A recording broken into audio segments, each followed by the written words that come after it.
Welcome back to the Shabby Chic Vintage Chicks. Today we're going to be working on our steampunk bottles. So we've got our printable from our website. This one is called Steamy Gears. And I did downsize it to, I think it was like a 32% to fix on this bottle. Now I did print it off on rice paper. It makes it a little more durable. And I just love the feel of using a rice paper. And we're going to apply this using the PentArt decoupaging glue, which you can get from TH Decor. So if you want to click the links in my bio, you can see it there. Or even in the description, I'll try and put some down there. Now, the other option is you can use one of these tools to just smooth it out or use your hands, whichever you're more comfortable with. Take a little sandpaper around the edges just to clean it up. And then we're going to just put another layer of that decoupage of varnish and glue on there. This stuff is really amazing. I didn't think it was a big deal on what brands you use, but this stuff is so silky smooth. It is so amazing. Once I use up all my Mod Podge, I think this will be my go-to. That again is also a TH Decor product. Now I've got another one of my not steamy gears, just a steampunk background that I'm going to put on the back of the bottle. So I'm going to do it in the same format. Just applying the glue, put it on, kind of sandpaper the edges, make sure you dry it up. I do put 2 layers of glue and I go in opposite directions. I just find it gives me a nice finish. Then I'm going to go in with some of this kind of aqua color that is just a folk art paint. And I'm going to apply a nice thin layer. It's not going to give me 100% coverage on here, but it is going to look really beautiful once we get all the layering done. So again, we're going to do that on the opposite side as well. So it's 2 sides decoupaged and 2 sides painted. Now I'm adding a little brown here onto my paintbrush and I'm just kind of making some stripes and blending it back and forth to blend it in.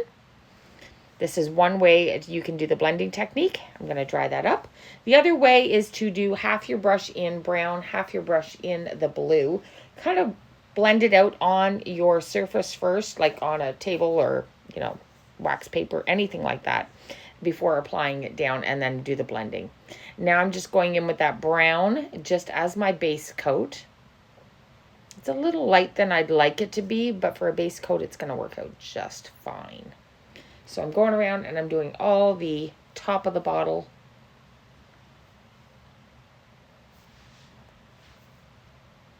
If you haven't tried doing bottles yet, you are going to love them.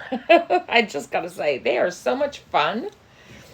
I'm so enjoying doing bottles. So there's my nice coat of brown on there. Going to do a little bit just inside the rim, just because if you were to put some flowers in there, you might see that a little bit. I'm going to take some sea sponge now that that's dried up, and I'm going to take a little black and this amazing color here, which is called Decor Metal Matte in the color of chocolate. And that can be bought at TH Decor as well. Oh my gosh, this color is so good.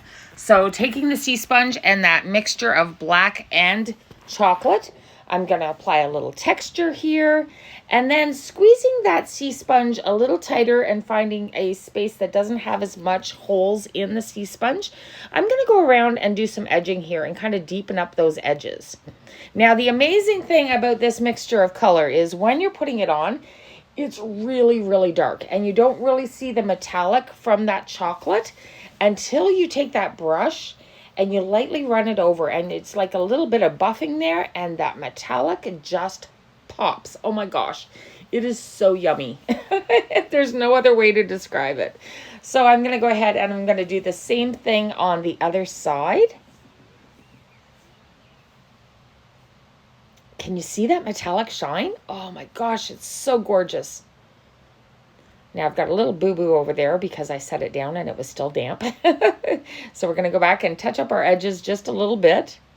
And there we are. Now, okay, so I'm going to mix up some more of that metallic chocolate and some of that black that's left there. And I'm just going to deepen up that top area where I put that brown down. There is a little bit of blue I've added in there too.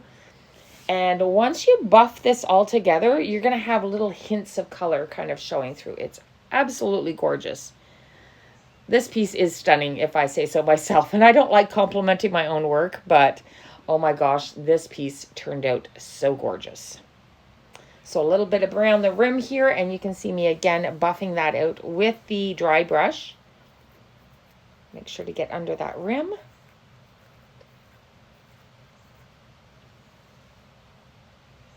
Now, if you have any questions, feel free to drop them in the comments.